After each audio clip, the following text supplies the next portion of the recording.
Madalena de Oliveira Ogiano. Madalena de Oliveira Ogiano nasceu em Guarujá, no bairro da Bocaina, no dia 6 de agosto de 1923. Madalena casou-se com Armando Ogiano já falecido, com quem teve 3 filhos, Janete de Oliveira Agria, Marco Antônio Ogiano e Pedro Ricardo Ogiano, sendo os 2 primeiros, já falecidos. Na época em que começou a trabalhar no primeiro cartório de Guarujá, os prédios da Prefeitura, da Câmara Municipal de Vereadores, dos Serviços Públicos de Guarujá SPG e do cartório, ficavam todos muito próximos, na Rua Petrópolis entre a Rua Mário Ribeiro e a Avenida Leomil. Nesse ambiente, social, político e administrativo, Madalena tornou-se muito popular e concorreu nas eleições municipais de 1959, para ser vereadora. Foi eleita pela União Democrática Nacional UDN com 158 votos. Seu mandato como vereadora foi de 1960 a 1963. Já em 1960, foi eleita presidente da Câmara, sendo a primeira e única mulher a ocupar esse cargo no Legislativo guarujaense em toda a sua história de 1948 a 2024. Foi uma das primeiras vereadoras a fazer gestões para a construção de uma rodoviária na cidade.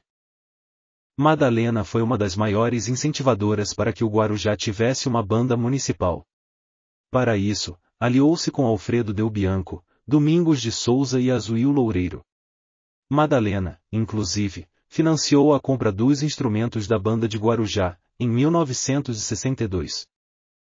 Serventuária da Justiça, trabalhou no Cartório de Registro Civil de Guarujá, como tabeliã, durante 50 anos.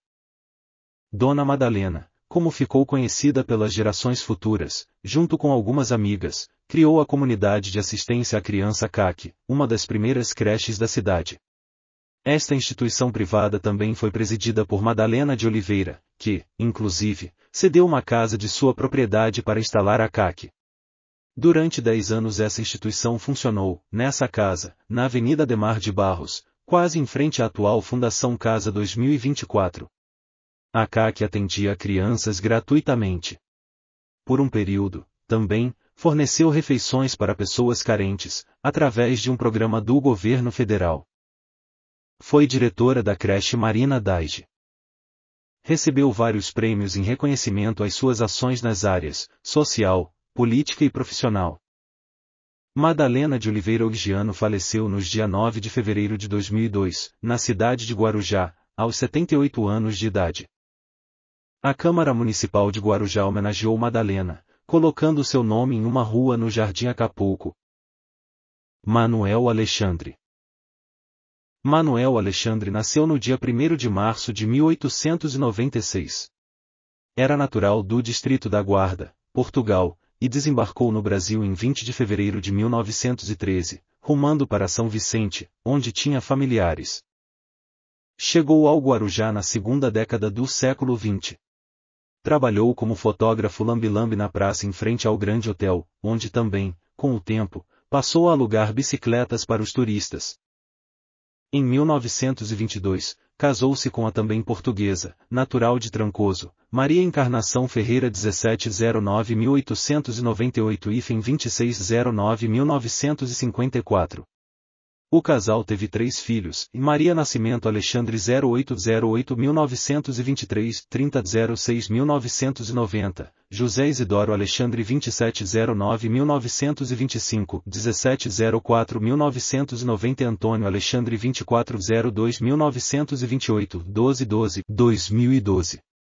Todos nascidos no chalé número 14, na esquina da Avenida Puglisi com a Rua Mário Ribeiro, onde hoje 2024 está o Burger King, então residência da família. Depois, abriu um bar na Rua Mário Ribeiro onde hoje está a Farmácia Flora Medicinal. A Preferida era o nome desse comércio, onde se jogava sinuca, compravam-se bilhetes de loteria e se apostava no jogo do bicho. No local, começou a vender sorvetes.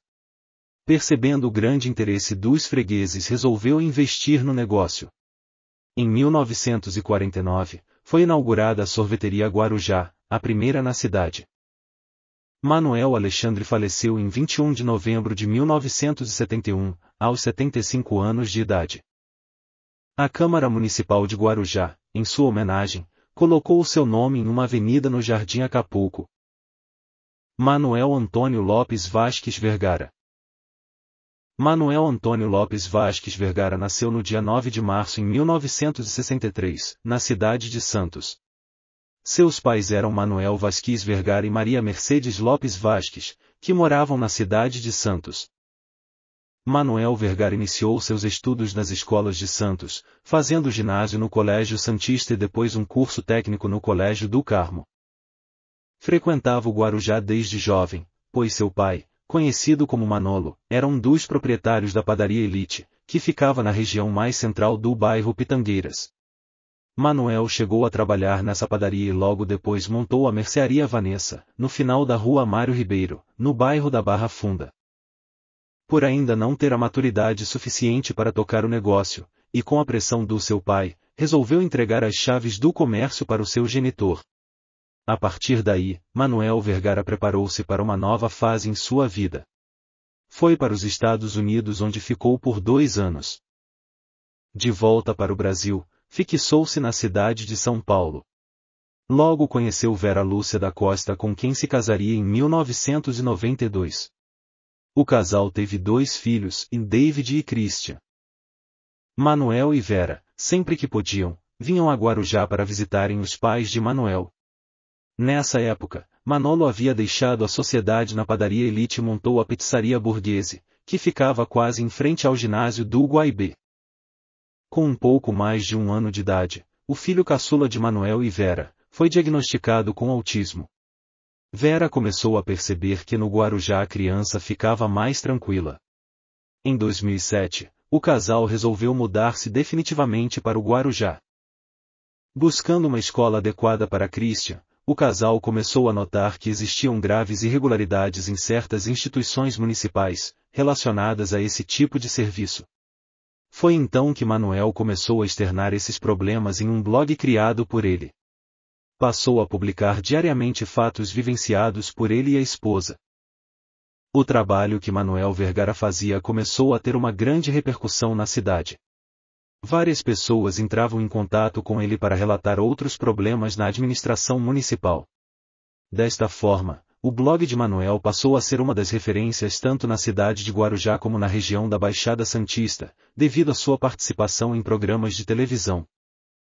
Os Inconfidentes do Guarujá, nome do blog, passou a ser quase que uma leitura obrigatória daqueles que apoiavam o trabalho de Manuel, à busca de uma cidade melhor.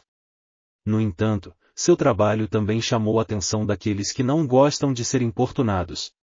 Durante a existência dos Inconfidentes, Manuel Vergara foi várias vezes ameaçado e processado. Seu trabalho baseava-se, fundamentalmente, em minuciosas pesquisas nos contratos públicos. Com isso, podia estabelecer uma comparação com contratos similares, realizados em outras cidades do país. Com essas informações, Manuel desenvolveu uma linguagem literária que agradou em cheio a população de Guarujá. Seu texto era irreverente, sarcástico, irônico, direto e bem-humorado. A popularidade de Vergara ultrapassou as fronteiras da ilha de Santo Amaro. Com apenas 8 meses de existência, em 2009, Os Inconfidentes do Guarujá foi classificado no Top Blogs como um dos 100 blogs mais populares do país na área da política. Situação que se repetiu nos 3 anos seguintes. Após lutar contra um câncer, Manuel Antônio Lopes Vasques Vergara, aos 52 anos de idade, faleceu no dia 3 de novembro de 2015, na cidade de São Paulo, deixando a viúva Vera e os filhos David e Christian. Maria Cearense, a Maria Rendeira. Maria Cearense ou Maria Rendeira foi popularmente conhecida como Cangurana, fazendo parte do cotidiano dos guarujaenses durante alguns anos. No começo dos anos 1970, era muito comum encontrá-la ao redor da Igreja Matriz, no ponto final dos ônibus na Avenida Leomil esquina com a Rua Petrópolis, onde ficava a antiga estação de trem. Também costumava ficar perambulando perto do grupo escolar e do Cine Guarujá. A molecada mexia com ela, e ela revidava com corridas e pedradas. Às vezes, entrava na igreja, durante as missas, falando alto e soltando palavrões. Outras vezes, entrava, sentava e acompanhava a cerimônia religiosa. Cangurana, normalmente, usava roupas que lhes eram doadas. Sobrepunha blusas e vestidos, geralmente, estampados. Segundo as lembranças de alguns guarujaenses daquela época, Maria Cearense viveu um tempo no Morro da Glória. Tinha amizade com algumas famílias, que a ajudavam com roupas e alimentação. Alguns testemunhos dão conta que Maria Cearense tinha distúrbios mentais, originados pela perda de um ente querido marido ou filho. Cangurana, de vez em quando, também fazia uso de bebidas alcoólicas. Nessas oportunidades, crises emocionais ou uso de bebidas, cometia alguns atos que acabaram marcando sua personalidade. Quando ficava brava ou incomodada, levantava a saia até a cintura, mostrando suas partes íntimas. Não se sabe a data exata e nem a causa do seu falecimento. Segundo relatos, ocorreu na segunda metade da década de 1970. Maria da Conceição Rosa Barassal. Maria da Conceição Rosa Barassal nasceu no dia 28 de maio de 1942. Era filha de Antônio Barassal e Antônia Rosa Barassal. Maria Barassal, como ficou conhecida, estudou em um colégio de freira em Santos, e na escola Marcílio Dias, no Itapema. Maria teve 3 filhas com José Miguel Bronstein, Kátia, Cássia e Carla. Maria Barassal mudou-se para Guarujá após a morte de seu pai, Antônio Barassal, em 1988. Assumiu com a sua mãe, Antônia, a condução diretiva do jornal A Estância de Guarujá, na época, com 39 anos de fundado. De personalidade extrovertida e comunicativa, Maria Barassal soube respeitar o espaço cultivado por seu pai na sociedade santamarense. Em pouco tempo, Maria assumiu o controle editorial do jornal, tornando-se diretora executiva. Conseguiu passar pelas fases difíceis que a política local impunha, em certos períodos, aos meios de comunicação. Além disso, Maria Barassal dizia enfrentar um certo machismo nesse meio. Além da difícil tarefa de substituir seu saudoso pai, cujo reconhecimento de seus leitores por quase 4 décadas era inequívoco, Maria enfrentaria, também, a transição do tradicional papel para a tecnologia digital.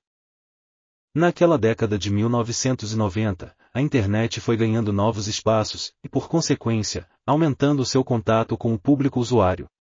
Maria conseguiu com sua equipe, manter a tradição e iniciar a Estância de Guarujá, no mundo do jornalismo eletrônico. Enquanto vários de seus concorrentes sucumbiram a essa modalidade, o jornal dirigido por Maria Barassal continuou sua trajetória pelo século XXI. Assim como seu pai, Maria Barassal foi mais do que uma diretora da Estância, era também uma visionária. Entendia e defendia a importância da imprensa na sociedade. Sob sua direção, o jornal A Estância de Guarujá conseguiu manter-se comercialmente fiel à sua linha editorial. Esta estabilidade fez com que a Estância, sempre uma referência para o povo da ilha de Santo Amaro, mantivesse em alto seu status entre as mídias regionais. Maria da Conceição Rosa Barassal faleceu no dia 13 de maio de 2024, aos 81 anos de idade, deixando 3 filhas, 5 netos e um bisneto. Em decorrência de sua morte, a Prefeitura Municipal de Guarujá decretou o luto oficial de 3 dias na cidade. Maria de Jesus Ventura. Maria de Jesus nasceu no dia 15 de abril de 1908, em Portugal, filha de Manuel Francisco e Joaquina Maria. Seu pai, Manuel, por um tempo, trabalhou como feitor da estrada de ferro Guarujá-Itapema, que desde o seu início, mantinha aquele local como um centro operacional. Existia no projeto da Vila Balneária, a construção de uma linha férrea ligando os sítios de banana da região do Saco do Funil até o Rio do Meio. Inclusive, parte dessa ferrovia foi construída, criando assim, um entroncamento onde existiu a conserva. Esse local ficava na entrada do Guarujá, praticamente onde depois existiu por muitas décadas, o Bar Brasil Portugal. A conserva era um barracão de madeira, onde se guardava peças e ferramentas para a manutenção da ferrovia. Dona Joaquina e sua filha Maria, já mocinha, serviam refeições para os operários da ferrovia e para os funcionários da CIA balneária. Maria de Jesus casou-se com Antônio José Ventura. O casal teve 6 filhos, Antônio 1930, Jandira 1932, Aires 1934, José Antônio 1938, Amaro 1940 e Lúcia 1943. Antônio José arrendou um comércio do seu amigo José Maria Gonzales. A venda ficava na esquina da rua Mário Ribeiro com a Avenida Puglisi. Enquanto Antônio cuidava da venda, Maria cuidava dos filhos. Depois de um tempo, Antônio transferiu o seu negócio para a esquina da rua Petrópolis com a Avenida Leomil, em um terreno que havia comprado e que pertence à família até os dias de hoje 2024. Após a morte do marido, Dona Maria passou a ser a matriarca da família Ventura. Em sua casa, que ficava na esquina da rua Quintino Bocaiúva com a Avenida Leomil, sempre estava cheia de filhos e também de seus 21 netos. No seu grande quintal, Dona Maria plantava pinheiros os quais vendia na época de Natal. Seus netos lembram-se de um doce de nome melindri que Dona Maria fazia e que todos se fartavam. A receita se perdeu e as lembranças ficaram para sempre daquele doce de cocô que era uma mistura de cocada, quindim e queijadinha. Dona Maria também tinha o dom do benzimento, o qual fazia apenas em crianças. As famílias a procuravam para benzer crianças com quebranto e bucho virado. A única coisa que aceitava daqueles que a procuravam era agradecimento. Maria de Jesus Ventura faleceu aos 84 anos de idade, no dia 22 de dezembro de 1992, no Hospital Santo Amaro, em Guarujá. Maria Fonseca, a Mariazinha das Flores. Maria Fonseca nasceu em Guarujá no dia 18 de agosto de 1935. Segundo se sabe, foi funcionária da Prefeitura Municipal desde 1982, trabalhando até o seu falecimento, ocorrido em 7 de dezembro de 2010. Maria Fonseca começou a ganhar fama e destaque na cidade de Guarujá em virtude da sua dedicação nos cuidados de zeladoria que ela prestava no pavilhão da Maria Fumaça e nos jardins que o contornavam. Não havia quem não se encantasse com os arranjos de flores e com os reluzentes brilhos dos metais polidos por Maria Fonseca, naquela esquina da Avenida Leomil com a Avenida Puglisi. Não demorou muito para que o seu apelido, Mariazinha das Flores, ganhasse popularidade. Sua constante presença no local, onde se apresentava com o uniforme da Prefeitura de Guarujá e seu cuidado pessoal com o cabelo e a maquiagem, tornava sua figura, praticamente, um ícone dos servidores públicos. Pouco se sabe sobre sua história e de sua família, a não ser os comentários colhidos nas mídias sociais e em poucas reportagens jornalísticas. Ao que parece, sua dedicação pode ter sido motivada pelo amor que tinha ao seu pai, que segundo contavam, era usuário do trenzinho, o qual utilizava para ir e voltar da estação do Itapema. Ainda segundo essas informações, seu pai, um nordestino, oriundo do Rio Grande do Norte, trabalhava no Porto de Santos como estivador. No jornal A Tribuna, de Santos, em uma entrevista, Maria Fonseca havia declarado que seu apelido Mariazinha das Flores teria sido dado pelo antigo pároco da Igreja Matriz, que funcionava, provisoriamente, em um imóvel que ficava em frente ao pavilhão da locomotiva Habibs, 2024. Desde aquela época, Maria Fonseca já gostava de enfeitar o altar da igreja e fazer arranjos para o andor nas procissões.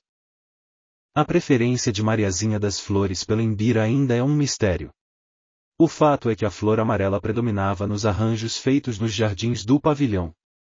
Além de todo esse cuidado com um dos mais conhecidos patrimônios históricos da cidade de Guarujá, Maria Fonseca estava sempre à disposição de moradores e turistas para prestar informações sobre a Maria Fumaça e sua história. Maria Fonseca faleceu em sua casa, onde morava sozinha, no bairro Morrinho I. Seu corpo foi encontrado por vizinhos após 2 ou 3 dias de sua morte.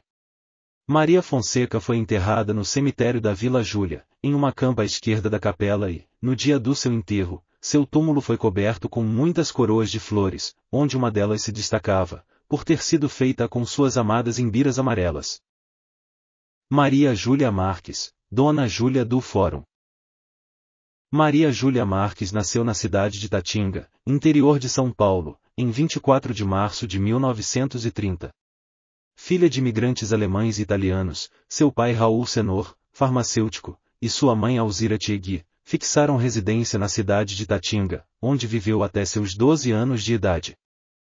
Com o falecimento do seu pai, sua mãe resolveu vender a farmácia e a residência e mudar-se, com os filhos para a cidade de São Paulo.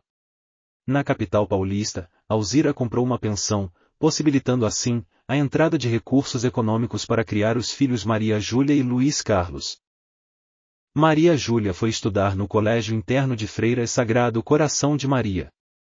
Depois de formada, prestou concurso público para o Tribunal de Contas do Estado de São Paulo como contadora.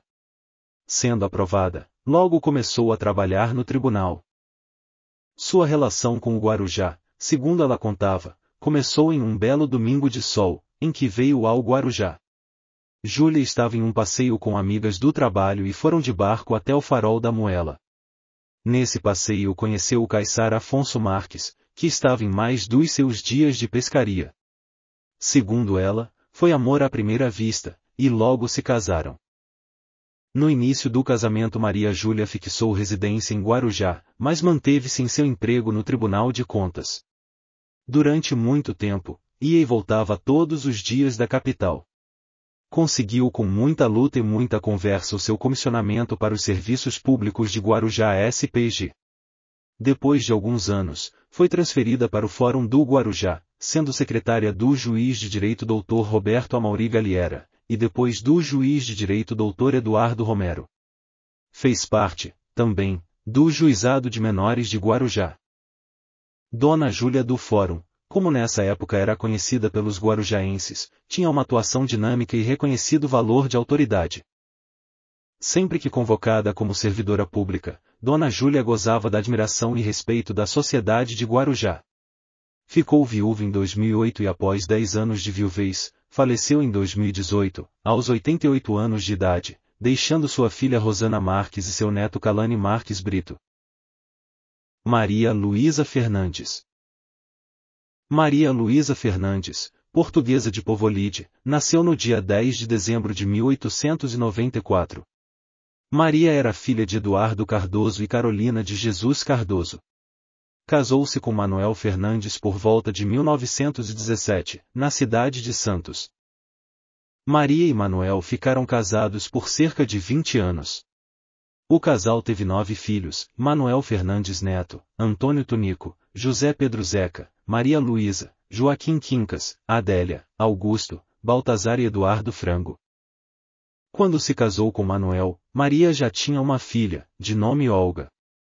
A menina após nascer, teve um grave problema de visão e ficou cega. Olga faleceu aos 20 anos, pouco tempo depois da morte de Manuel, seu pai adotivo, que ocorreu em dezembro de 1937, quando ele adquiriu uma doença tropical, que o vitimou.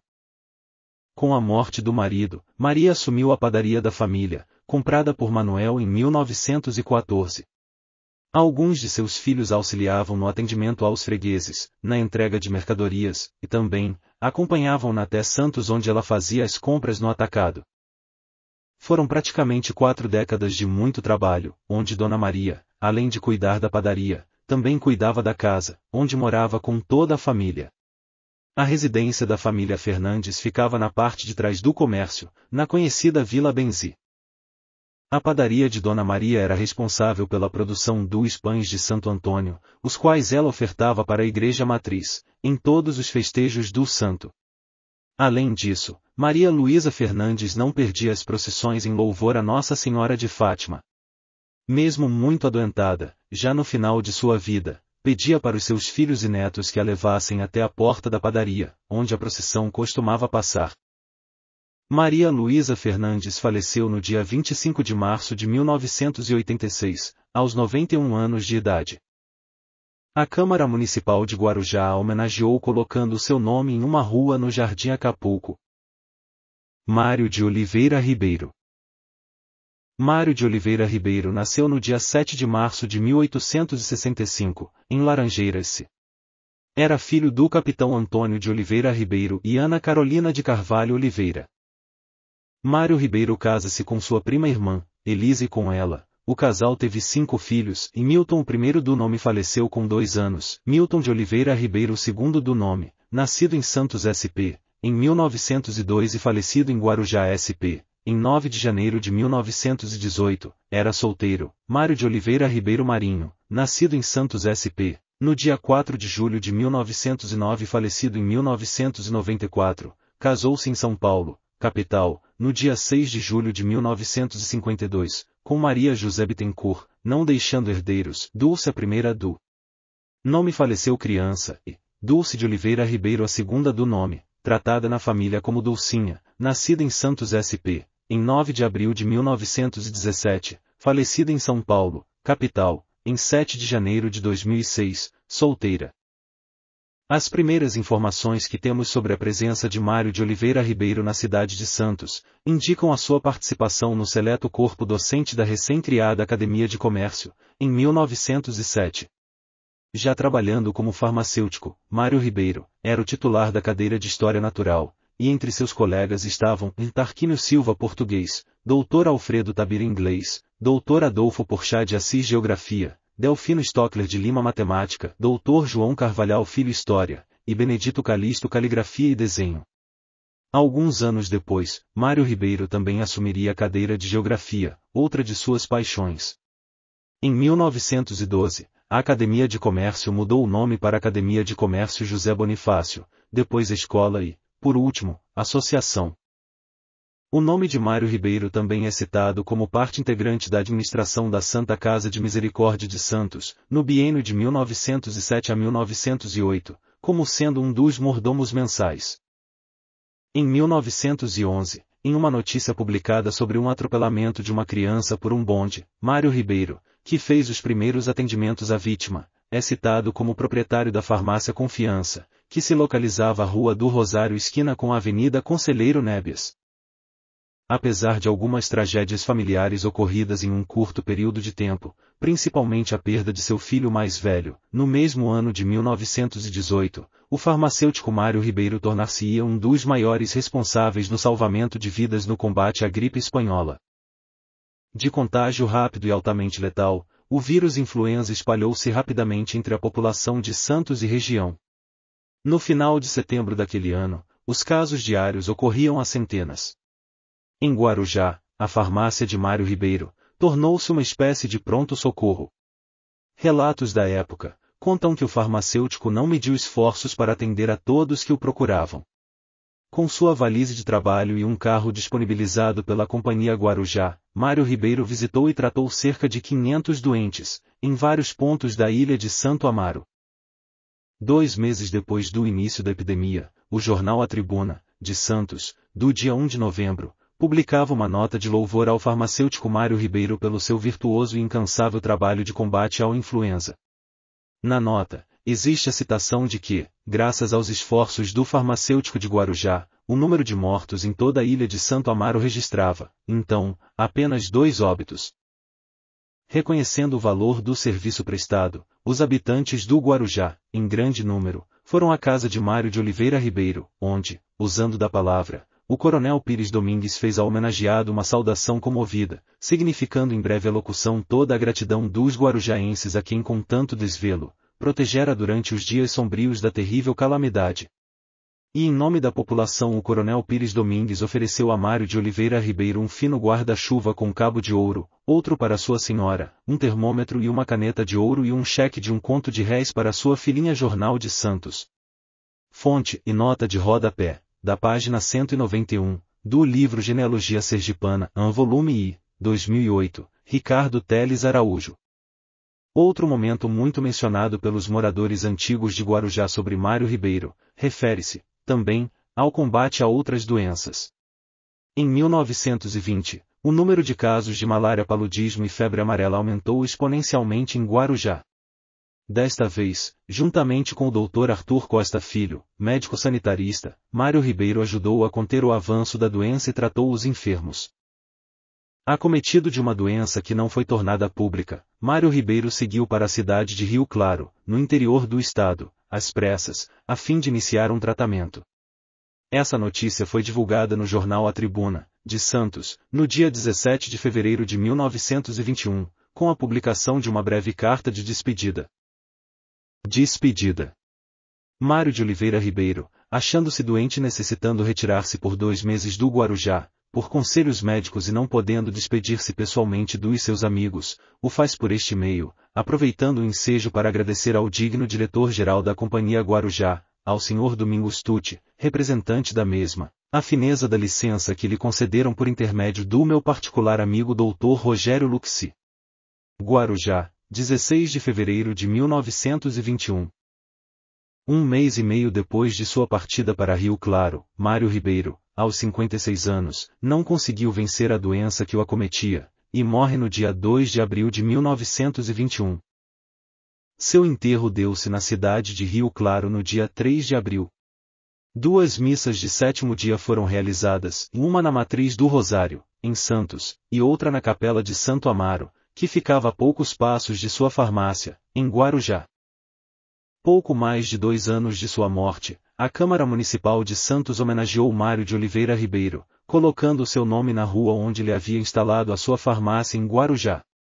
Assim, em 6 de setembro de 1923, Alameda Cunhambebe, passava-se a se chamar Rua Mário Ribeiro. Nota do autor: para a construção deste texto, principalmente na abordagem genealógica, contamos com a importantíssima colaboração do amigo Helder Gelsomini Gama do Amaral. A instalação da farmácia de Mário Ribeiro em Guarujá deve ter ocorrido em 1913. Marivaldo Fernandes. Marivaldo Fernandes nasceu em Santos, no dia 11 de dezembro de 1933. Era filho de José Fernandes Júnior e Adelaide da Piedade Fernandes.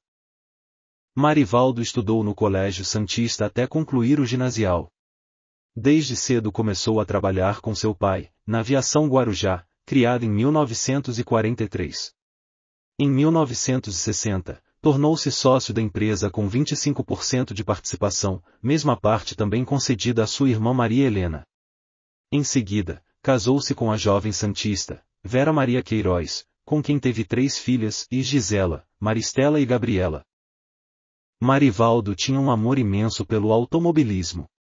Já na década de 1950, começou a se interessar em participar do esporte. Sua primeira prova foi em 1958, no circuito de Interlagos. A partir daí, não parou mais. Disputou dezenas de provas de importância nacional, principalmente na categoria carro esportivo. Durante toda a década de 1960, dividiu-se entre a família, a empresa e o automobilismo. Foi o ganhador de inúmeras provas tanto em duplas como na categoria individual. Correu e conheceu os pilotos mais importantes da época, como Chico Landi, os irmãos Fittipaldi e José Carlos Pace. No Guarujá, a empresa de ônibus continuava crescendo e com os lucros, Marivaldo investiu em um novo negócio. Comprou uma fazenda de laranjas no interior do estado de São Paulo, para onde viajava com certa frequência, inicialmente em carro e, depois, com aviões monomotores que ele aprendeu a pilotar. Quando estava com 40 anos, realizou um dos grandes sonhos de sua vida, correr na Europa, tendo disputado 2 provas em Silverstone. Marivaldo, que chegou a ser cogitado para fazer parte de uma das equipes da Lotus, quando estava com 29 anos, teve que recusar o convite, na oportunidade, em virtude do altíssimo investimento a ser feito. Em março de 1977, mais precisamente no dia 18, Marivaldo, na companhia de José Carlos Pace, pilotava o avião que usava para ir até a sua fazenda, quando em virtude do mau tempo, na região de Mairiporã, a aeronave caiu, causando a morte de ambos. Marivaldo contava com 43 anos de idade, deixando esposa e filhas. Após a morte do marido, Vera adotou uma menina, colocando-lhe o nome de Mariela, em homenagem a Marivaldo. A Câmara Municipal de Guarujá homenageou Marivaldo Fernandes, colocando seu nome em uma rua no bairro Vila Júlia. A municipalidade também o homenageou colocando o nome Centro Esportivo Marivaldo Fernandes, no Ginásio de Esporte Guaibê. Nota do autor, texto base do website Nobres do Grid, revisado e complementado por Henrique Dias. Maurice Mariano. Maurice Mariano nasceu em Santos no dia 25 de setembro de 1940, era filho de Floriberto Mariano e Maria da Penha do Espírito Santo Mariano. Estudou contabilidade, curso técnico, trabalhando como contador em Vicente de Carvalho. Maurice cursou Direito na Faculdade Católica de Santos, atual Unisantos, entre 1959 e 1963. Casou-se com Maria Regina Leal, com quem teve 4 filhas, Maria Cristina, Angélica, Meirilis Meire e Milda. Maurício Mariano iniciou sua carreira política em Guarujá, ao ser eleito, pelo PTN, em 1963 para vereador, fazendo parte da 5ª legislatura, no período de 1964 a 1968. Após esse primeiro período na política, Maurício trabalhou em seu escritório de advocacia e também fez parte como dirigente classista tanto no município de Guarujá como da região da Baixada Santista. Além disso, assumiu cargos regionais no partido ao qual era afiliado. Durante toda a década de 1970, continuou sua militância política. Concorreu a deputado estadual em 1978, ficando na suplência durante o período de 1979 a 1982, da 9ª legislatura da Alesp. Assumiu o mandato, neste período, por apenas um ano. Em 1982, pelo PMDB, se candidatou a prefeito de Guarujá, sendo eleito para o mandato de 4 anos e que, depois, por mudanças feitas no Congresso Nacional, foi estendido para 6 anos. Desta forma, Maurício fez a sua primeira administração como prefeito de Guarujá entre os anos de 1983 a 1988. Apoiou e ajudou a eleger o médico Valdir Tamburus para sucedê-lo na prefeitura. Em 1990, pelo PRN, partido do então presidente da República, Fernando Collor de Mello, Maurício foi eleito deputado federal. Seu mandato foi de 1991 a 1994. Maurício Mariano, agora pelo PTB, candidatou-se, novamente a prefeito, em 1996. Foi eleito para o mandato de 1997 a 2000. Favorecido pela lei que instaurou a possibilidade de reeleição para os cargos do Executivo, em todo o Brasil, Maurício pode, novamente, se candidatar em 2000. Nessa oportunidade, obteve 65% dos votos válidos. O seu terceiro e último mandato como prefeito de Guarujá foi de 2001 a 2004. Em 2006, Maurício Mariano candidatou-se a deputado estadual. Na ocasião, não foi eleito, porém ficou como suplente. Uma outra grande paixão de Maurício Mariano era o São Paulo Futebol Clube. Sempre que tinha oportunidade viajava até a capital para assistir o seu time do coração, junto com amigos, também são paulinos. No futebol local, Maurício foi um grande incentivador e fomentador de vários times da várzea guarujaense. Junto com sua esposa foi um dos fundadores da comunidade espírita cristã do Guarujá, na década de 1970. Logo após a sua última participação na política, Maurício começou uma luta contra uma leucemia. No dia 19 de julho de 2007, aos 66 anos de idade, Maurício sofreu um AVC, vindo a falecer na capital paulista. Maurício Matsumoto. Maurício Matsumoto nasceu no dia 14 de outubro de 1925, em Guarujá, sendo o terceiro filho do casal de imigrantes japoneses, Tanekishi Matsumoto e Sumi Matsumoto.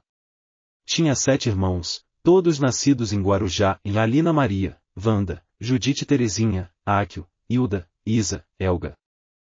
Já na fase adulta, Maurício e sua família começaram a trabalhar com marcenaria e carpintaria. Seu pai era um hábil carpinteiro, especialista em telhados. Com a saída da igreja matriz provisória da esquina da Avenida Puglisi com a Avenida Leomil em 2024, Estaal Habibs, os Matsumoto montaram uma marcenaria. As máquinas vieram como pagamento dos trabalhos prestados à família de Paulo Siciliano. Na década de 1950, boa parte dos serviços provinha de um laço de amizade que a família tinha com os construtores Richter e Lotufo. Os sócios incorporadores, na época, construíam em Guarujá um prédio a cada ano. Vários apartamentos desses edifícios foram decorados com os móveis produzidos por Maurício, seu pai e seu irmão. Maurício casou-se com Ieda Fumi Takeuchi em 19 de maio de 1956. O casal teve 2 filhos, e Maurício Júnior e Fábio. Maurício era um aficionado por esportes e por futebol. Fez parte do grupo de jovens fundadores do Vila Souza Atlético Clube. Maurício, seu irmão e os amigos, realizaram os primeiros bailes de carnaval, para levantarem fundos para comprar o terreno onde, posteriormente, construíram a quadra do clube. O salão escolhido para as folias carnavalescas foi o barracão onde estava instalado o Cine Guarujá. O Sr. José de Souza confiava ao amigo Tanekichi Matsumoto e seus filhos a retirada das fileiras de poltronas do cinema. Essa era a condição imposta por José de Souza. Desta forma, as poltronas eram despregadas do piso e levadas para o outro lado da Avenida Leomil, no Grupo Escolar Vicente de Carvalho. Para facilitar o transporte, Tanekichi montava uma ponte de madeira para a travessia do canal, encurtando o caminho entre a porta do cinema e o portão lateral do grupo escolar. Com o dinheiro arrecadado, o grupo de jovens deu entrada na compra do terreno onde foi construída depois a primeira sede do clube. A animação desses bailes era garantida pela presença de músicos profissionais que vinham da cidade de Tatuí, conhecida como a capital da música do estado de São Paulo. A marcenaria dos Matsumoto, que já existia na outra esquina, era usada como dormitório dos músicos. Assim que o terreno foi comprado, começaram as obras dos muros e do piso da quadra. Mesmo sem a cobertura, foi realizado o primeiro baile de carnaval do Vila Souza, que ficou marcado na memória como o Carnaval das Lonas. Os fundadores do clube fixaram um mastro central na quadra e cobriram a área do ginásio com lonas. O baile foi um sucesso. Maurício Matsumoto foi o primeiro presidente do Vila Souza Atlético Clube, conforme consta na carteira de associado, número 001, guardada pela família. Maurício Matsumoto faleceu no dia 8 de maio de 1995, aos 69 anos. A Câmara Municipal de Guarujá homenageou colocando seu nome em uma rua do Jardim Acapulco. Mercedes Damin, Pipe. Mercedes Damin nasceu no dia 5 de maio de 1924, em Guarujá. Era filha de Ernesto Damin e Josefa Ruas, que tiveram mais dois filhos, o Otávio e Laércio. Sua família foi uma das primeiras a chegarem ao Guarujá urbano, na última década do século XIX. Mercedes Damin casou-se em 1946, com Abelardo de Carvalho, nascido em 1º de fevereiro de 1922, na cidade de Recife, PE. Abelardo pertencia à Força Aeronaval, sediada na Base Aérea de Santos, no Itapema. O casal teve um filho, Marco Antônio, nascido em 8 de julho de 1947, primogênito de Mercedes. Abelardo faleceu em um trágico acidente, em 1948, ocorrido em um deslizamento na encosta do Morro da Glória, durante um dos alargamentos da Avenida Puglisi, na entrada da cidade. Mercedes contraiu seu segundo matrimônio com João Procópio da Silva, natural de Santo Antônio da Alegria SP. João trabalhou nos serviços públicos de Guarujá SPG como motorneiro dos bondes da ferrovia Itapema-Guarujá. O casal teve 3 filhos, Elton, Elbio e Elcio. Na sua infância, Mercedes vivia entre a casa dos seus pais e dos seus avós maternos. Ambas as famílias moravam na Rua do Bosque, depois Rua do Contorno, e, atualmente Rua Jaime Dais de Filho. A casa dos avós maternos Indalécio e Luísa ficava próxima à caixa d'água que abastecia boa parte do centro Pitangueiras, situada no morro ao final da Rua Rio de Janeiro.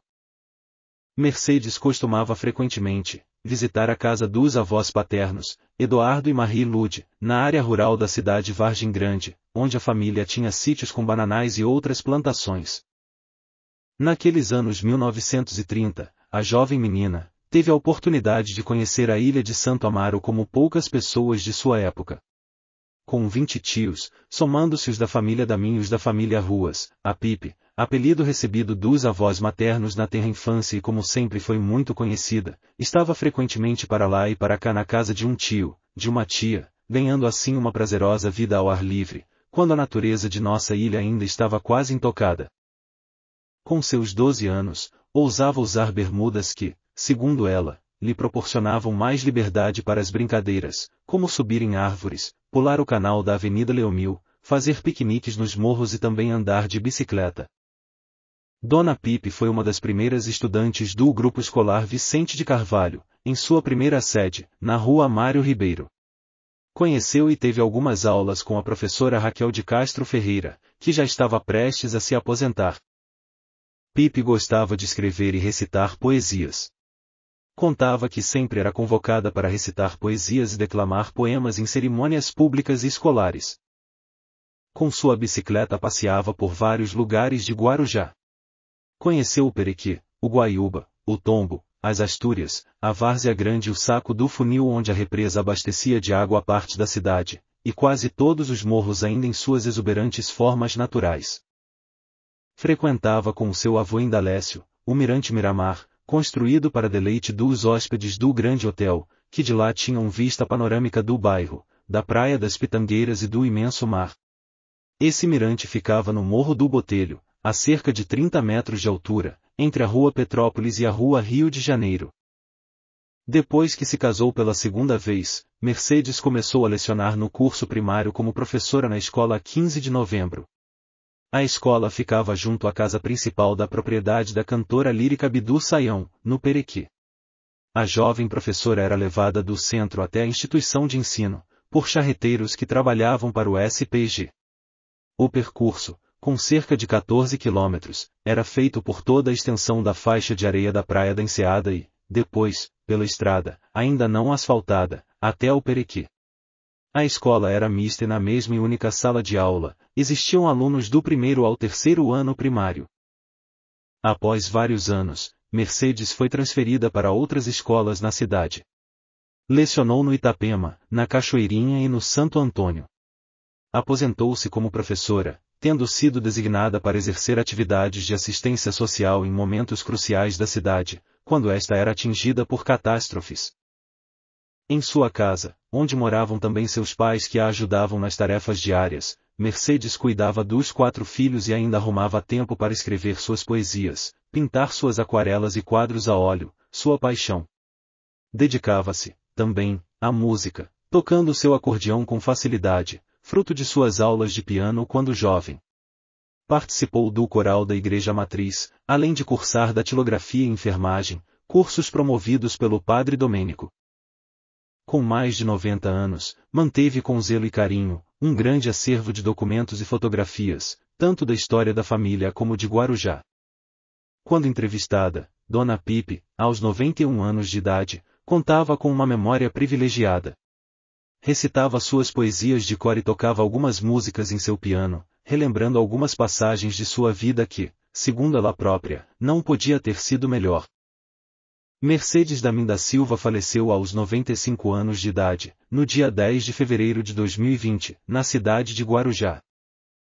Milton Alonso. Milton Alonso nasceu em Nova Granada, no interior do estado de São Paulo, no dia 6 de abril do ano de 1935. Filho mais novo dos imigrantes espanhóis e comerciantes João II Alonso e Ana Rosendo Velasco, viveu sua infância e adolescência na cidade de Polônia, também interior de São Paulo. Serviu ao Exército Brasileiro participando do CPOR, saindo do serviço militar como segundo-tenente reformado. No ano de 1959, formou-se como cirurgião-dentista pela Faculdade de Odontologia de Lins SP. Pouco depois, se mudou para a capital paulista, onde iniciou sua carreira como cirurgião-dentista. Na cidade, em uma festa de bairro, conheceu uma linda paulistana chamada Dinéia dos Santos Franco. Em 26 de maio de 1960, Milton e Dinéia, em uma cerimônia simples e familiar, se casaram. Decidido a se aventurar e começar uma nova vida, acompanhado pela sua jovem esposa que passou a se chamar Dinéia Franco Alonso, Milton Alonso se estabeleceu no distrito de Vicente de Carvalho, da cidade de Guarujá. O casal teve 3 filhos, e Milton Alonso Jr. 1961, falecido com horas de vida, em virtude de problemas cardíacos, Denise 1964, e Daisy 1966. No ano de 1969, inaugurou a Organização Médico-Dentária na Avenida Tiago Ferreira N. Grau 646, no distrito de Vicente de Carvalho. Até sua aposentadoria, trabalhou como dentista no mesmo local e também atuou como representante do município no Conselho Regional de Odontologia do Estado de São Paulo. Politicamente, Milton Alonso iniciou sua carreira em 1968, quando foi eleito vereador pelo MDB Movimento Democrático Brasileiro. Seu primeiro mandato foi de 1969 a 1972. Em 1969, foi eleito vice-presidente da Câmara Municipal de Guarujá para o exercício legislativo de 1969 e 1970. Em 1972, foi eleito presidente da Comissão de Justiça e Redação da Câmara Municipal de Guarujá. Durante o seu mandato, Milton foi monitorado pelo Serviço de Inteligência dos Governos Militares, por pertencer ao partido de oposição. Existem registros sobre sua atuação política nos arquivos do DOPS Departamento de Ordem e Política Social, sob o número 30.220. Milton não conseguiu reeleger-se em 1972. Continuou seu engajamento político, sendo eleito em 1975, presidente do diretório do MDB de Guarujá e delegado para a Convenção Regional do partido. Em 1976, foi aclamado candidato a vice-prefeito de Guarujá, em companhia de Jaime Daige, para prefeito. Em 1976, foi eleito vice-prefeito da cidade de Guarujá com 10.861 votos. O mandato de Milton Alonso e Jaime Daige era para ser de 4 anos, no entanto, todos os prefeitos e vereadores do Brasil tiveram seus mandatos prorrogados por mais 2 anos. Desta forma, seu mandato foi de 1977 até março de 1983. Em 1980, chegou a assumir a prefeitura de Guarujá, temporariamente, em virtude de um pedido de licença do prefeito Jaime Daige. Com a abertura política no início dos anos de 1980, novos partidos surgiram. Com isso, em 1984, Milton Alonso organizou o PSDB em Guarujá, sendo um dos seus fundadores. Posteriormente foi eleito presidente deste partido, onde, depois, encerrou suas atividades políticas. Socialmente, Milton Alonso ajudou a fundar e a construir a sede do Rotary Clube do Guarujá, instituição da qual, também, foi presidente. Com quase 80 anos, Milton Alonso aderiu à modernidade das novas tecnologias. Fazia uso de computador e de aplicativos em seu celular.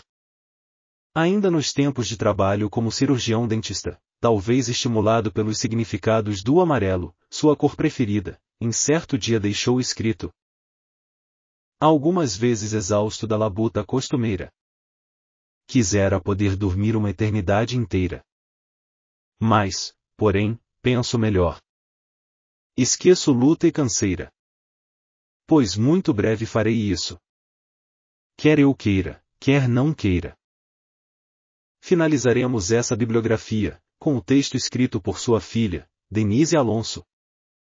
E esse dia chegou, em 16 de abril do ano de 2018. Na cidade de Santos, cercado pela amorosa esposa de Neia, filhas, genros e netos, Milton Alonso, finalmente, fechou os olhos para dormir eternamente. Milzo de Oliveira. Milzo de Oliveira nasceu em Taubaté, interior de São Paulo, no dia 24 de novembro de 1912. Era filho de Malvino de Oliveira e Augusta de Campos de Oliveira. Seu pai era delegado de ensino do estado de São Paulo. Milzo casou-se com Maria de Lourdes Gonçalves, no dia 8 de abril de 1941. O casal Milzo e Lourdes tiveram 3 filhos, Imildes, Marisa e Marcelo. Maria de Lourdes nasceu no dia 18 de agosto de 1920, na cidade de Espírito Santo do Pinhal, interior paulista. Milzo de Oliveira seguiu a carreira de seu pai, formando-se como professor e, posteriormente, qualificando-se para assumir diretoria de escolas. Milzo foi transferido para o Guarujá, onde assumiu a direção do Grupo Escolar Vicente de Carvalho, no início da década de 1950. Ao lado de sua esposa, que ficou conhecida como Dona Lourdes, Milzo permaneceu no cargo por mais de 20 anos. Dona Lourdes, além de professora, atuava como auxiliar de direção. De personalidade enérgica, era ela quem resolvia os problemas corriqueiros ocorridos com os alunos, professores, funcionários etc. O diretor Milzo de Oliveira, de figura muito amável, ficava responsável pela parte administrativa do grupo escolar. Dessa forma, o casal fazia uma dupla perfeita na direção da escola. Quando chegou a Guarujá, a família Oliveira foi morar no sobrado da família Tamaiose, que se situava na Vila Souza. Depois, mudarão-se para a Rua Quintino Bocaiúva e, finalmente, compraram uma casa na Rua Montenegro, quase esquina com a Rua Santo Amaro. Além de sua atividade como diretor do grupo escolar, Milzo mantinha uma estação de rádio amador. No dia 19 de setembro de 1971, aos 51 anos de idade, Dona Lourdes faleceu, na cidade de Guarujá. Em 1989, Milzo de Oliveira foi homenageado pelo então diretor da Escola Vicente de Carvalho, João Pesciori, durante os festejos do 50 graus aniversário da instituição, tendo seu nome colocado na Sala dos Professores. Milzo de Oliveira faleceu no dia 29 de janeiro de 2002, aos 89 anos de idade, na cidade de Guarujá. M.U.G. Mugo, um personagem que fez parte da história de quem frequentou o Centrinho de Guarujá, nos anos 1970 e 1980. Mugo era de origem nordestina e morava em Vicente de Carvalho. Nasceu com uma grave deformidade nos membros inferiores. Desta forma, para se locomover, Mugo era obrigado a fazer uso de cadeira de rodas. Começou vendendo bilhetes da Loteria Federal, na área central de Guarujá. Com a ajuda de amigos, foi construída uma cadeira com 4 rodas, feita especialmente para ele. Por um período, na década de 1970, Mugo morou em uma casa de fundos, no mesmo terreno da farmácia Guarujá. Naqueles anos de 1970, no trecho da Rua Mário Ribeiro esquina com a Rua Petrópolis, ficavam os comércios mais frequentados da área central. A popularidade de Mugo era tanta que vários amigos se cotizaram e compraram um minicarro a motor para ele. Era comum encontrá-lo trafegando pela Via Santos Dumont, Avenidas Ademar de Barros e Puglisi. Com problemas de manutenção cara, o veículo foi vendido. Nos anos de 1980, foi contratado pela Prefeitura Municipal de Guarujá para cuidar da Praça das Bandeiras. Infelizmente, não conseguimos mais informações para detalhar o perfil desse personagem. Não sabemos, inclusive, a data de falecimento de Mugo. Nassim Mussa Gazi, viola. Nassim Mussa Gazi, conhecido popularmente como Viola, nasceu em Guarujá em 15 de julho de 1931. Filho dos imigrantes libaneses Miguel Mussa Gazi e Joana Mussa Gazi, que chegaram ao país em 1913, teve 8 irmãos, todos nascidos em Guarujá. Residiram por muitos anos nos fundos da loja de seu pai, na Rua Mário Ribeiro 843. Viola começou a trabalhar muito cedo, assim como seus irmãos. Aos 8 anos, fazia mandados para o Grande Hotel. Durante a juventude, trabalhou como cobrador, limpador de gasogênio. Veículos usavam essa forma de combustível durante a Segunda Guerra Mundial, picava carvão, lavava carros, entregava gás, trabalhava no que aparecia. Em 1943, foi trabalhar no Posto Souza, onde posteriormente, foi um dos donos em sociedade com seus irmãos Pedro e Milton Camelo. Em 12 de setembro de 1952, casou-se com Teresa Gil, com quem teve 3 filhos, Nassim, Fábio e Fernando. Em 1960, abriu a primeira revenda Volkswagen VW, Guarujá Veículos, cuja sede ficava na Avenida Puglisi com a Avenida Leomil Magazine Luiza, em 2024. Foi durante muitos anos a referência dos guarujaenses na aquisição dos veículos da marca VW, tanto na compra direta como, também, no sistema de consórcio. A Guarujá Veículos chegou a ser considerada como a maior revenda de consórcio do Brasil. Na década de 1980, Viola ficou conhecido nacionalmente por usar um adesivo em todos os carros que saiam de sua revenda. Aquela década foi atingida em cheio por uma crise econômica e ficou conhecida no Brasil como a década perdida. Foi então que Viola, fazendo uso da frase "não fale em crise, trabalhe", chamou a atenção dos guarujaenses e dos paulistas para o óbvio: uma realidade ruim se muda com ações. Além da revenda VW, Viola, nos anos de 1980, também adquiriu a revenda da Honda Motocicletas, cuja primeira sede ficava anexa ao posto BR, ao lado da Igreja Matriz. Pouco tempo depois, foi construída na Avenida Ademar de Barros a sede própria da revenda de Nassim Mussa Gazi. Com a chegada de Fernando Collor de Mello à presidência da República e com a abertura de mercado, Viola abriu mais uma revenda, desta vez da Audi, cuja sede ficava na Avenida dos Bandeirantes, na cidade de São Paulo. Nesta época, o Grupo Guarujá Veículos chegou a ter uma revenda na cidade de Campinas e outra em Santos. Outra empresa aberta por Viola em 1990 foi a Guarujá Veículos Eletrodomésticos. A loja ficava onde hoje, 2024, está o Habib's, na Avenida Puglisi. Sua posição como empresário culminou com a descida da rampa do Palácio do Planalto, ao lado do então presidente Fernando Collor de Mello.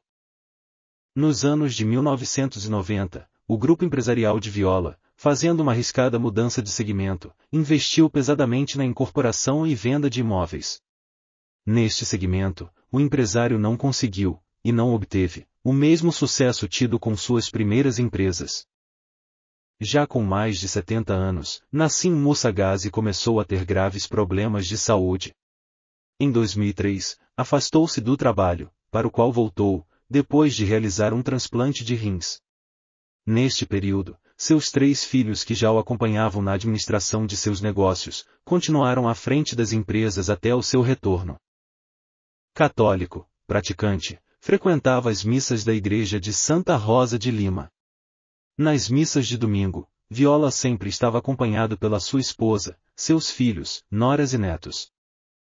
Viola participou ativamente de várias entidades sociais e de ensino, durante toda a sua vida empresarial. Foi um grande parceiro das obras sociais e religiosas do Padre Domênico. Nassim Moussa Ghazi, o Viola, faleceu na madrugada do dia 13 de novembro de 2015, aos 84 anos de idade. Nadir Cova, Dona Pepé. Nadir Cova, mais conhecida como Dona Pepé, foi uma professora e musicista que marcou época em nossa cidade, por cantar e tocar em centenas de casamentos. Como professora, Dona Pepé deu aula de história, educação artística e música. Lecionou na Helena Maria, sendo que algumas fontes a relacionam também na Escolinha da Praia do Tombo. São inúmeros os relatos de suas atividades como musicista e cantora nas mais diversas cerimônias religiosas ocorridas na Igreja Matriz de Guarujá, entre as décadas de 1960 e 1980. No início, era acompanhada por seu pai que tocava violino. Frequentadores da Igreja Matriz relatam que ela se apresentava com o coral entoando o canto de louvor Ave Maria, diariamente às 18 horas. Não existe citação sobre o período dessas apresentações, sendo mais provável que as mesmas ocorressem nos meses de maio. São vários os testemunhos de ex-alunos de Nadir Cova, ressaltando sua inteligência, carinho e gentileza. Durante sua vida dedicou-se ao cuidado de gatos e plantas. Quando faleceu, Nadir Cova deixou 2 filhas, Leila Gaeta e Lucy Gaeta, e também a neta Joana Morena, filha de Leila. Nadir Guedes Sório, Didi.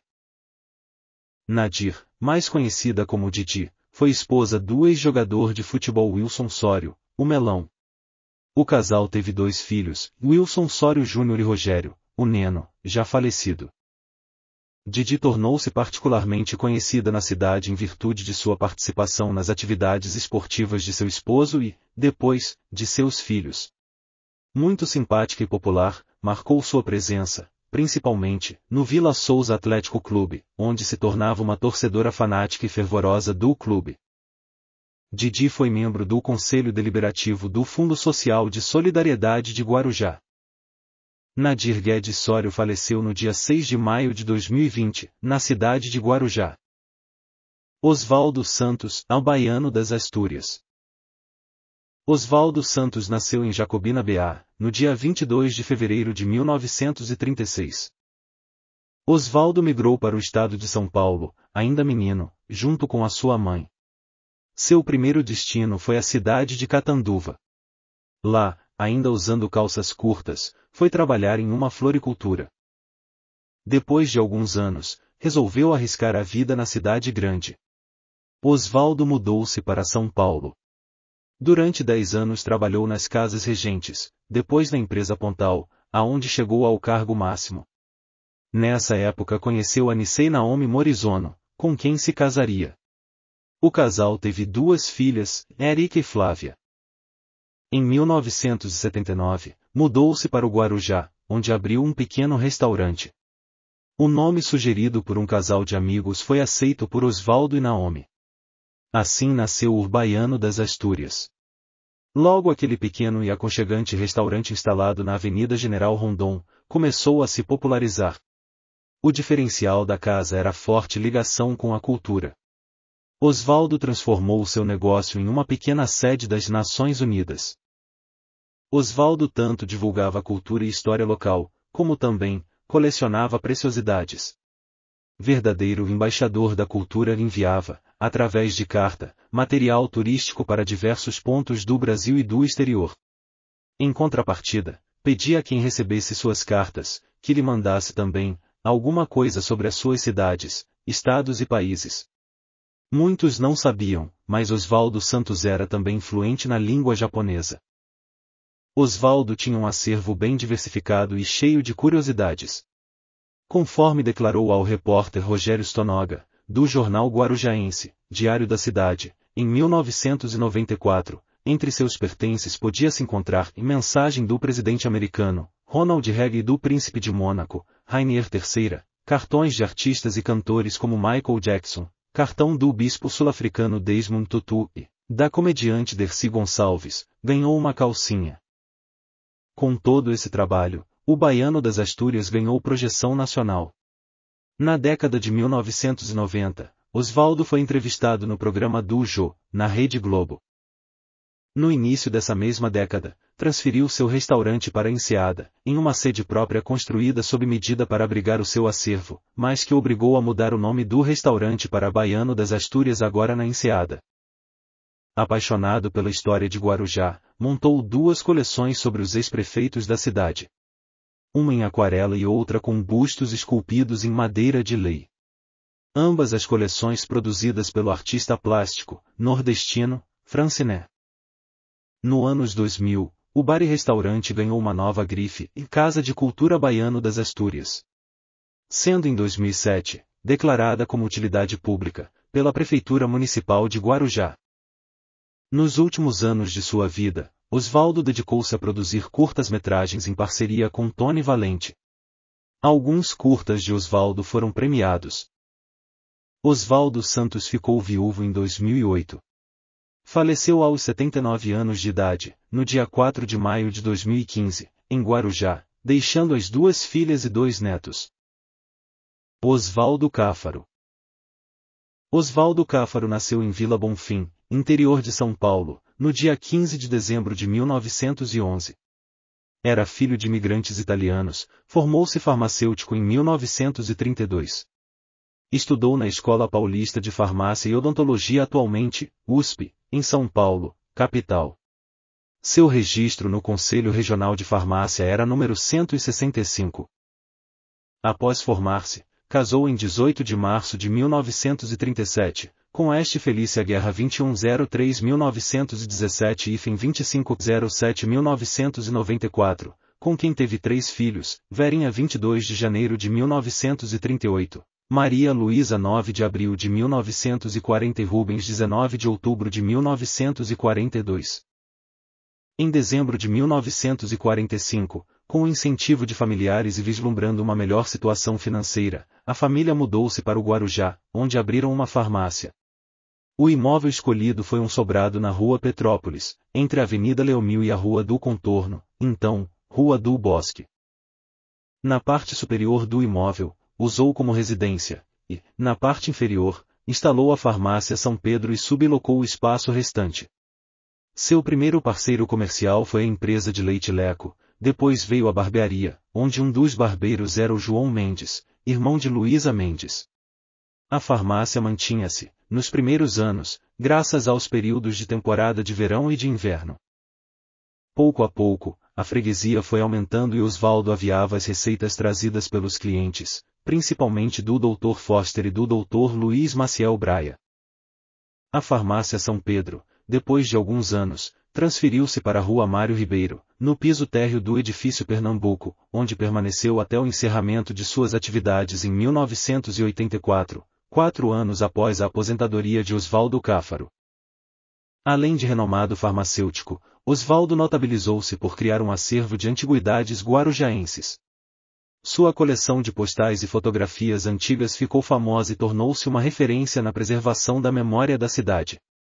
O acervo de Cáfaro também contava com peças originais do Cassino e do Grande Hotel La Plage. O farmacêutico almejava a criação de um museu, porém, seu sonho não se concretizou. Amante que era da história e da memória assistiu, com profunda tristeza, à destruição dos prédios do Grande Hotel, do Cassino, da estação do trem e dos últimos chalés importados dos Estados Unidos. A sagacidade de Osvaldo, revelada por ele mesmo, o levou a fazer uso de todos os métodos que estavam ao seu alcance, visando a preservação da memória da cidade que o adotou. A sua ação crescia na mesma proporção em que as instituições municipais mantinham-se desinteressadas pela história de Guarujá. Em uma entrevista dada ao Guia Histórico do Guarujá Verão 2002, Cáfaro declarou: às vezes, eu pedia emprestado fotos e não devolvia. Às vezes, pegava mesmo, quando via que não davam importância àquelas preciosidades. Certa vez, troquei com o Zé Boiota, um carpinteiro da cidade, um monte de fotos por uma garrucha velha. Entre algumas anedotas que envolvem Osvaldo e sua atividade como farmacêutico, assim como em sua vida pessoal, estão as inúmeras vezes em que atendeu ao político e ex-presidente do Brasil, Jânio Quadros. Como é sabido, Jânio gostava de tomar uns drinks a mais e era na farmácia São Pedro, quando estava em Guarujá, que buscava a ajuda de Cáfaro para se restabelecer mais rapidamente. Com o amigo Chiquinho Francisco Artero, cabeleireiro do Grande Hotel, fez uma grande amizade e frequentemente saíam para pescar. Na época do frio, costume local, além de varas e anzóis, ia nas tralhas dos pescadores, alguma bebida destilada. Vez por outra, na volta, Chiquinho acabava dormindo na farmácia, deixando preocupada sua esposa que ao encontrá-lo, o repreendia. Depois dos episódios, quando os amigos se encontravam novamente, riam do ocorrido. Em 1999, Osvaldo recebeu o título de cidadão guarujaense, outorgado pela Câmara Municipal de Guarujá. Osvaldo Cáfaro faleceu em 6 de maio de 2006, aos 94 anos de idade, na cidade de Guarujá. No ano de 2015, recebeu homenagem da Prefeitura Municipal de Guarujá, que colocou seu nome na farmácia do cidadão do distrito de Vicente de Carvalho.